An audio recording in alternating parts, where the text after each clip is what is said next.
नमस्कार, sleep well foundation की इस खास सीरीज छोटी सीख बड़ी जीत में आप सबका एक बार फिर से स्वागत है। मैं हूं आपके साथ ऋचा अनिरुद्ध और हम बात करते हैं उन छोटी छोटी चीज़ों की जिनको ध्यान में रखकर हम जीवन में बड़ी जीत हासिल कर सकते हैं।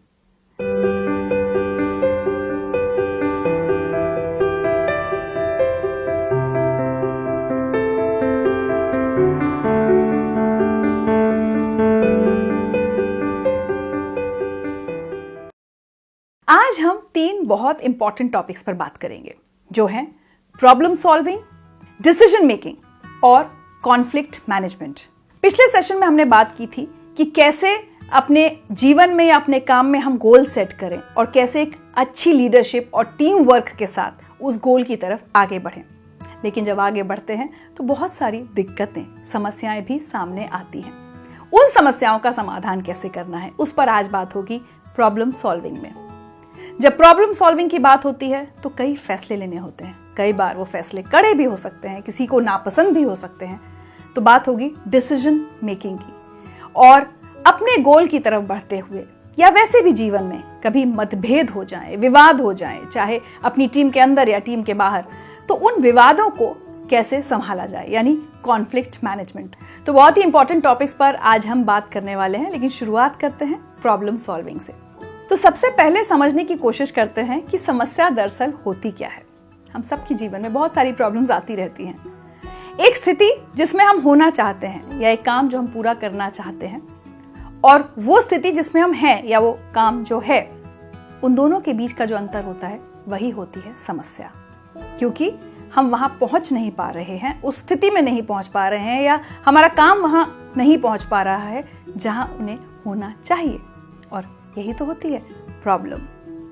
और किसी भी समस्या का समाधान निकालते वक्त हमें एक बात गांठ बांध लेनी चाहिए कि किसी भी समस्या का समाधान उस सोच के साथ नहीं हो सकता जिस सोच में वो समस्या खड़ी हुई हो।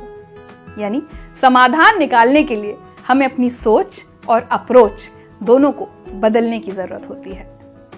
और जब भी हमारे जीवन में समस्याएं आती हैं, प्रॉब्लम्स खड़ी होती हैं, चाहे वो हमारे घर में हो, हमारे व्यक्तिगत जीवन में हो या काम की जगह पर हो, उन प्रॉब्लम्स को सॉल्व किया जाना चाहिए। समस्याएं आती ही हमारी जिंदगी में इसलिए हैं ताकि हम उनका समाधान निकाल सकें। लेकिन अक्सर हम करते क्या हैं?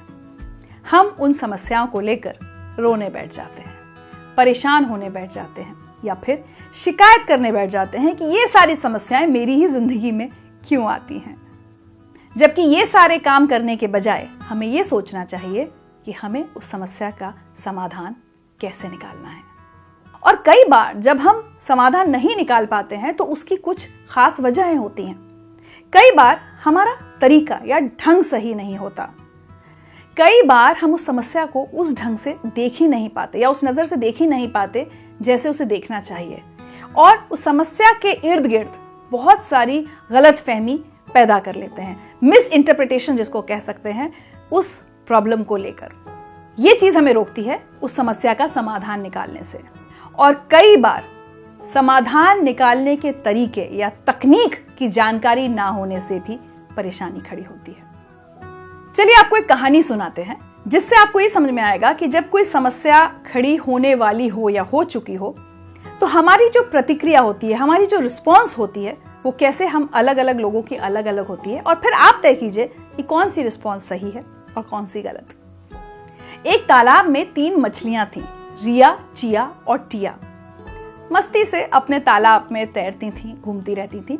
और उस तालाब के बगल में एक बड़ी सी झील भी थी। एक बार उस तालाब के पास से 3 मछुआरे गुजर रहे थे जिनकी नजर पड़ी कि इस तालाब में तो बड़ी अच्छी स्वस्थ मछलियां हैं। तो वो आपस में बात करने लगे कि भाई आज तो देर हो गई है, कल आएंगे इस तालाब की मछलियां पकड़ने। मछुआरों की ये बात रिया, चिया और टिया तीनों ने सुन ली और तीनों ने सब अपनी साथी मछलियों को इकट्ठा किया कि अब क्या किया जाए। तो अब देखिए एक समस्या खड़ी हुई है कि कल मछुआरे आने वाले हैं इन मछलियों को पकड़ने के लिए।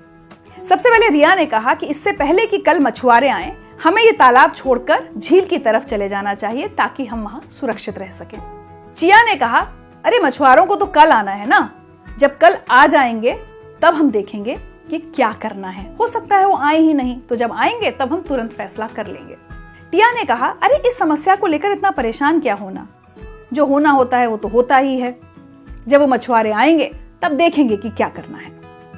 चलिए, तो ये बातचीत खत्म हुई और बातचीत खत्म होते ही रिया तो तैर कर सुरक्षित झील की तरफ चली गई, तालाब छोड़कर। अगले दिन मछुआरे आए।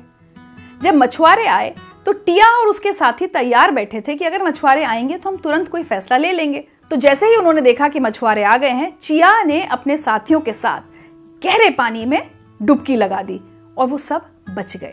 टिया ने तो उस समस्या को लेकर कुछ सोचा ही नहीं था, वो तो तैयार ही नहीं थी। तो वो इधर से उधर छलांग लगाती रही, ये सोचकर कि उस जाल से वो बच जाएगी, लेकिन टिया मछुआरों के जाल में फंस गई।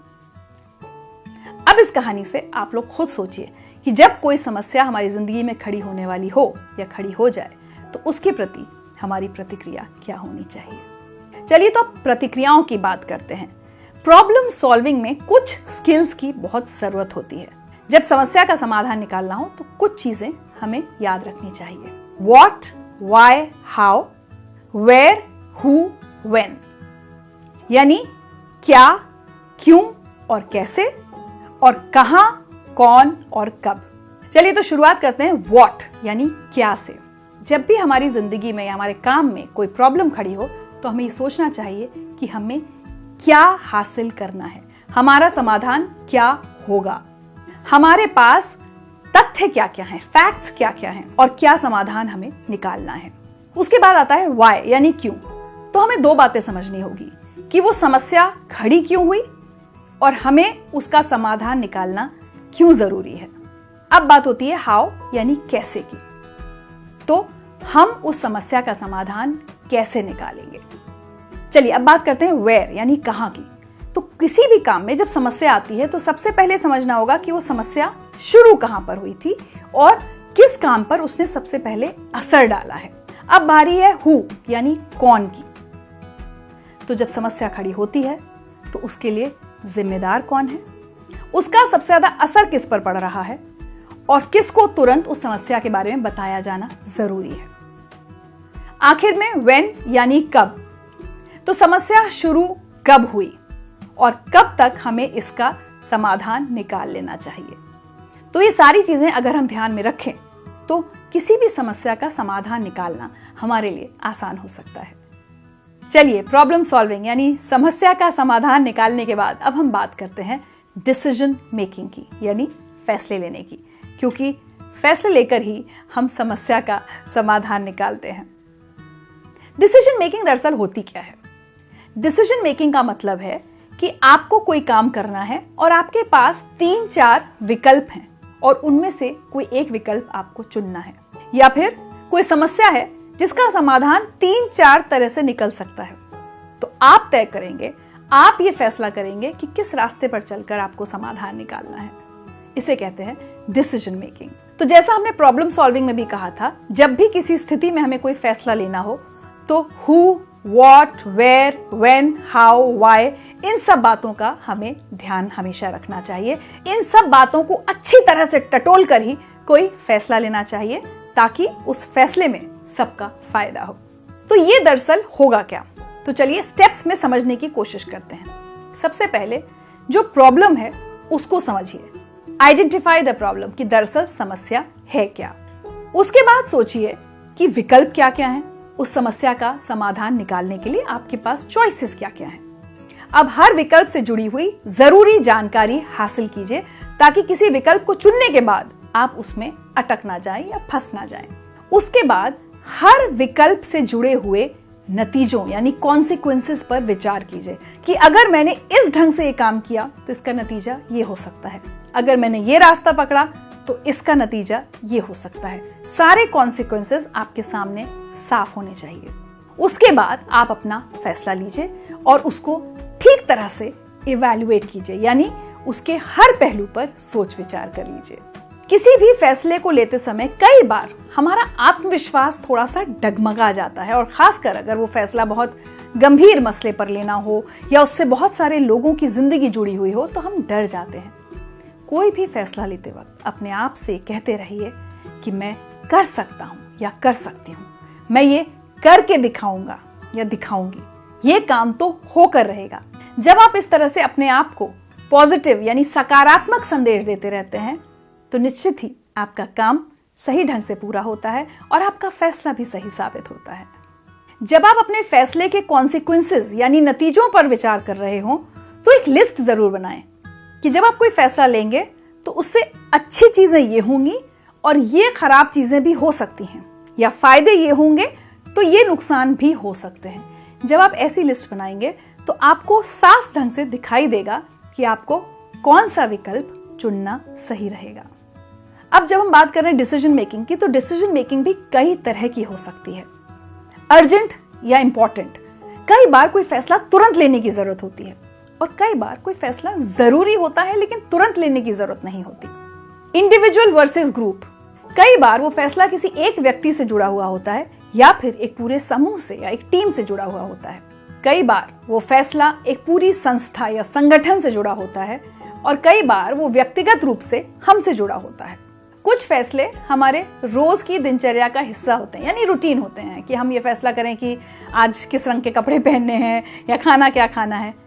और कुछ फैसले बहुत बड़े होते हैं जिनका नतीजा हो सकता है बहुत लंबे वक्त बाद दिखाई दे, लेकिन वो बहुत महत्वपूर्ण होते हैं। तो अगर हम अर्जेंट और इम्पोर्टेंट फैसलों की बात करें तो जो भी फैसला लेना अर्जेंट हो और इम्पोर्टेंट हो उसको हमें तुरंत लेना चाहिए, कल पर नहीं टालना चाहिए। आज फैसला लें और अपना काम पूरा करें। अगर कोई फैसला बहुत जरूरी यानी इंपॉर्टेंट तो हो लेकिन अर्जेंट ना हो तो ये तय करें कि किस दिन तक आप उस फैसले को ले लेंगे, आप अपनी डिसीजन मेकिंग कर लेंगे।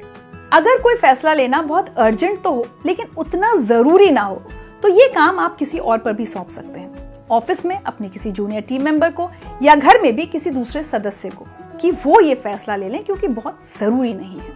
और अगर कोई फैसला लेना न जरूरी हो न अर्जेंट हो तो उसको छोड़ ही दें। कई बार हमें ये सोचना पड़ता है कि फैसला एक व्यक्ति अकेला ले या पूरी टीम के साथ मिलकर, तो इन दोनों के भी कुछ फायदे और कुछ नुकसान होते हैं।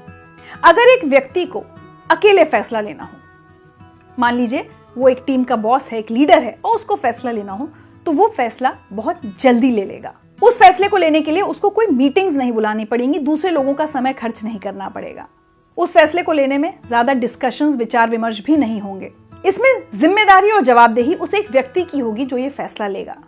वहीं अगर हम बात करें जब एक बड़े समूह को एक फैसला लेना होता है तो वो ज्यादा प्रभावी या असरदार तो होता है लेकिन उस फैसले को लेने में वक्त ज्यादा लगता है क्योंकि बहुत सारे लोगों की राय इकट्ठी करनी होती है और कई बार कुछ लोगों की राय एक दूसरे से नहीं मिलती, जिसकी वजह से विवाद भी खड़े हो जाते हैं। मीटिंग्स के कई कई दौर चलते हैं, तब जाकर वो समूह या ग्रुप किसी एक फैसले पर अपनी एक राय रखता है।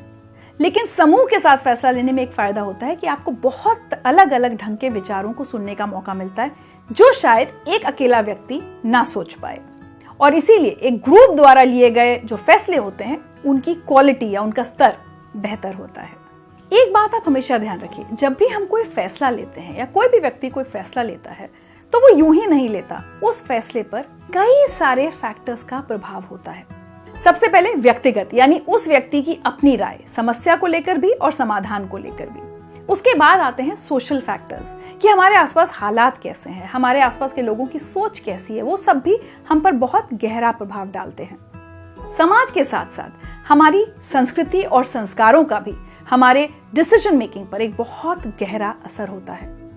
इसके बाद जो भी जानकारी हम तक आई होती है या फैसला लेने वाले व्यक्ति तक आई होती है, वो जानकारी कैसी है, किस तरह की है, अगर कोई समस्या है तो वो जानकारी किस समाधान की तरफ झुकी हुई है, इसका भी उस फैसले पर प्रभाव पड़ता है। और आखिर में मनोवैज्ञानिक यानी साइकोलॉजिकल प्रभाव भी हमारी डिसीजन मेकिंग पर गहरा प्रभाव डालते हैं। हम जब फैसला ले रहे हैं उस वक्त हमारी मनस्थिति कैसी है, हम क्या सोच रहे हैं, लोगों का हमारे प्रति रवैया कैसा है, क्या हमें अपने ऊपर विश्वास है, भरोसा है कि हम जो फैसला ले रहे हैं वो सही है।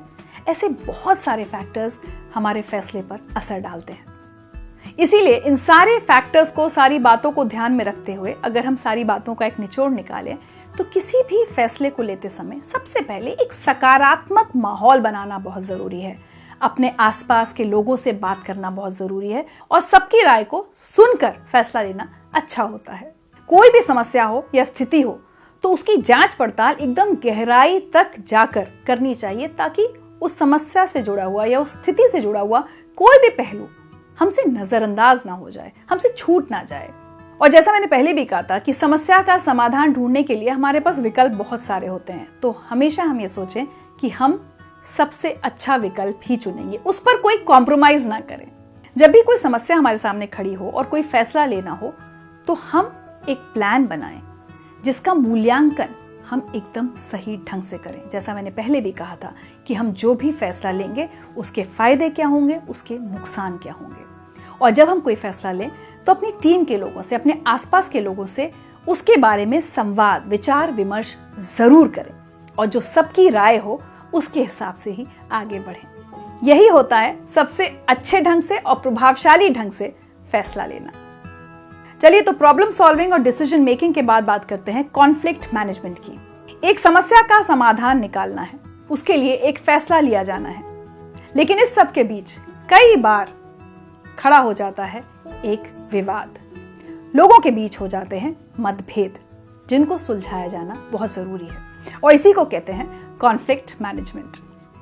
विवाद, मतभेद, झगड़े या लड़ाई किस किस तरह के होते हैं, किस तरह के कॉन्फ्लिक्ट्स होते हैं? एक तो खुद से, कई बार ऐसी स्थितियां भी आती हैं कि हमें एक फैसला लेना हो, हमारी अपनी एक राय हो, दूसरे लोग एक और राय दें, और हमारा खुद से ही एक मतभेद हो जाए, अपनी सोच से ही एक मतभेद हो जाए। कई बार कॉन्फ्लिक्ट दूसरों के साथ होता है, अपने आसपास के लोग, चाहे वो घर के लोग हों, दोस्त हों या हमारे कॉलीग्स। और कई बार माहौल से, स्थिति से, हमारे आसपास के हालात से हमारा मतभेद हो जाता है, और इस मतभेद की वजह से कई बार अलग अलग तरह के लड़ाई झगड़े खड़े हो जाते हैं, जिनमें से ज्यादातर बेकार के, बहुत ही व्यर्थ के होते हैं। अगर हम पीछे मुड़कर देखते हैं तो हमें लगता है कि इन लड़ाई झगड़ों को टाला जा सकता था अगर हम सही ढंग से कॉन्फ्लिक्ट मैनेजमेंट कर लेते हैं। वैसे अगर आप किसी भी स्थिति का आकलन करें और सच्चाई के साथ करें, तो आपको पता चलेगा कि एक विवाद खड़ा ही क्यों होता है।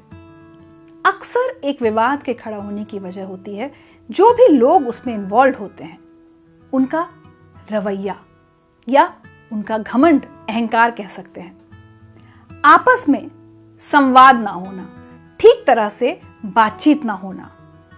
आइए सबसे पहले समझने की कोशिश करते हैं कि कोई कॉन्फ्लिक्ट या विवाद शुरू ही क्यों होता है।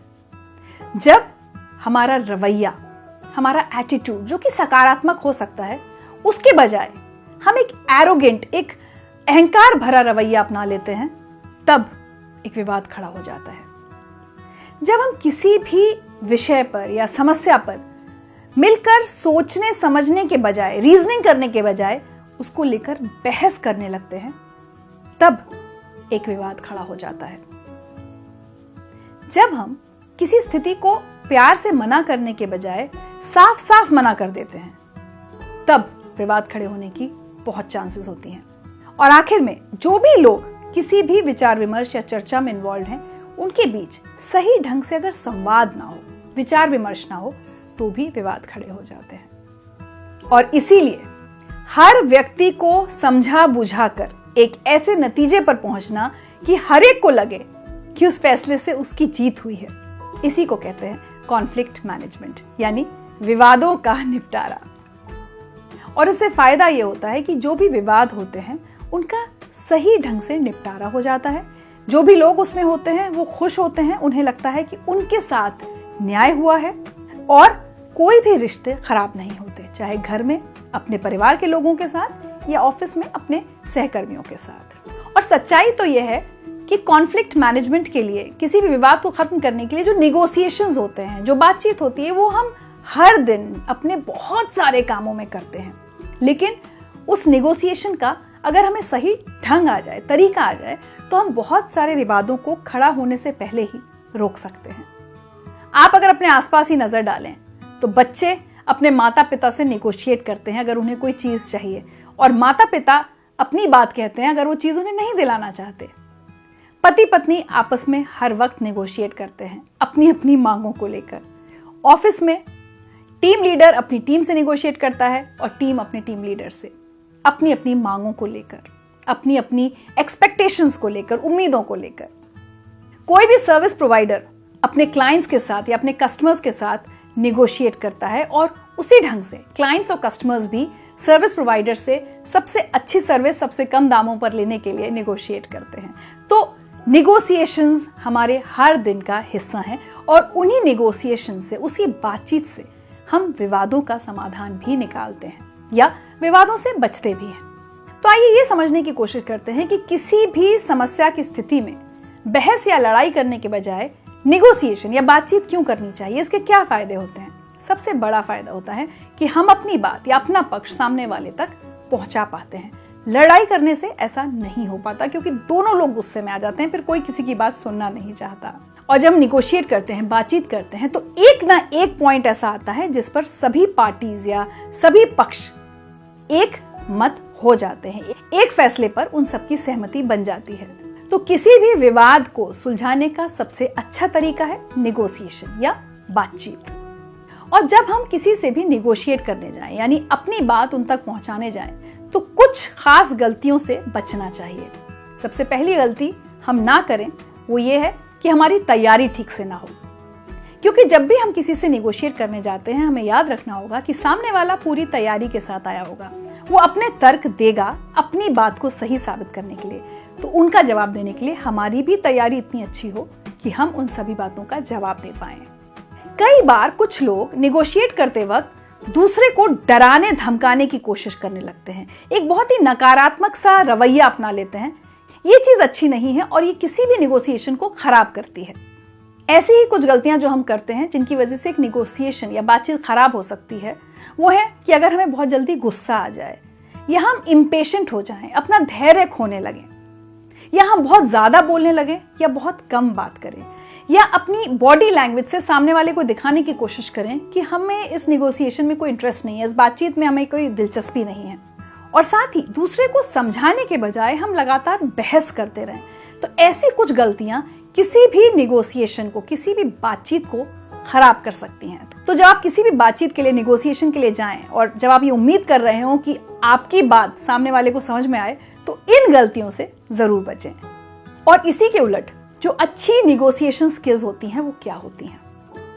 जब आप किसी बातचीत के लिए जाएं, किसी मीटिंग के लिए जाएं, किसी निगोशिएशन के लिए जाएं, तो आप मुखर तो रहें, अपनी बात खुलकर कहें, लेकिन बिना गुस्सा किए या बिना दूसरे को अपना घमंड, अहंकार दिखाए, अच्छे रवैये के साथ अपनी बात दमदार तरीके से कहें। आपके बात कहने के ढंग में बिल्कुल सफाई, क्लैरिटी होनी चाहिए, ताकि सामने वाले को लगे कि आप अपने विषय को अच्छी तरह से समझते हैं। किसी भी निगोशिएशन में सबसे इंपॉर्टेंट चीज जो होती है वो होती है आपका धैर्य, पेशेंस। उसको कभी ना खोएं, क्योंकि कई बार निगोशिएशंस बहुत लंबे वक्त तक चल सकते हैं। कोई मीटिंग बहुत घंटों चल सकती है और वो मुद्दा महीनों तक या सालों तक खींच सकता है। तो ऐसे में बहुत जरूरी होता है कि आप अपना पेशेंस बनाए रखें, धैर्य ना खोएं। इसके अलावा जिस भी विषय पर आप नेगोशिएट करने जा रहे हैं उस विषय की पूरी जानकारी आपको होनी चाहिए। और नेगोशिएट करते वक्त ये ध्यान रखें कि आप अपने संबंध सामने वाले से कतई खराब ना करें। और वो तभी हो पाएगा जब आप हर नेगोशिएशन में, हर मीटिंग में अपने दिमाग को एकदम ठंडा रखें, अपनी आवाज को नीची रखें और अपने पूरे रवैये को सकारात्मक रखें। तो ऐसे में किसी भी निगोशिएशन से पहले आपको क्या क्या तैयारी करनी चाहिए, इस पर भी बात कर लेते हैं। अगर आप किसी निगोशिएशन मीटिंग के लिए जा रहे हैं तो अपनी तैयारी बिल्कुल अच्छे ढंग से कीजिए। हर पहलू पर सोच विचार कर लीजिए।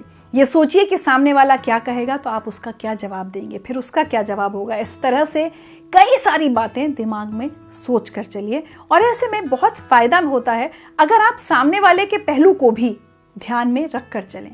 तब आपको समझ में आता है कि उसकी तरफ से क्या तर्क आ सकते हैं। विषय को बहुत अच्छी तरह से समझ लें। मुद्दा पूरी तरह से आपके कंट्रोल में होना चाहिए। सामने वाले के साथ एकदम ऑनेस्ट कम्युनिकेशन करें। अपनी बात कहें लेकिन उनकी सुने भी। ऐसा ना हो कि आप सिर्फ अपनी अपनी कहते रहें और सामने वाले की ना सुने। कोशिश आपकी ये होनी चाहिए कि किसी भी नेगोशिएशन मीटिंग को बिना फैसले के खत्म ना करें। 2 कदम आप आगे बढ़ें और सामने वाले को भी ये कहें कि 2 कदम वो आगे बढ़े और आप लोग किसी एक फैसले पर सहमत हो जाएं और तुरंत उस फैसले को इंप्लीमेंट भी करें। जब आप किसी भी नेगोशिएशन मीटिंग के लिए जाएं तो कई सारे विकल्प सोच कर चलें। कई बार क्या होता है कि किसी एक विकल्प पर दो लोगों की सहमति नहीं होती, तो उन दोनों लोगों को तैयार होना चाहिए किसी दूसरे विकल्प पर सहमत होने के लिए, ना कि आप एक ही विकल्प पर अड़े रहें और निगोशिएशन मीटिंग का कोई हल ही ना निकले। चलिए, तो मुझे उम्मीद है कि प्रॉब्लम सॉल्विंग, डिसीजन मेकिंग और कॉन्फ्लिक्ट मैनेजमेंट की जो छोटी छोटी बातें आज हमने की हैं, इन सारी बातों को आप याद रखेंगे और अपनी जिंदगी में बड़ी जीत हासिल करेंगे। ये सब छोटी सीखें ही हैं, लेकिन अगर इनको आप अपनी जिंदगी में, अपने काम में अमल में लाएंगे तो यकीनन जीत आपकी ही होगी। चलिए, अब सब खड़े हो जाएं राष्ट्रगान के लिए।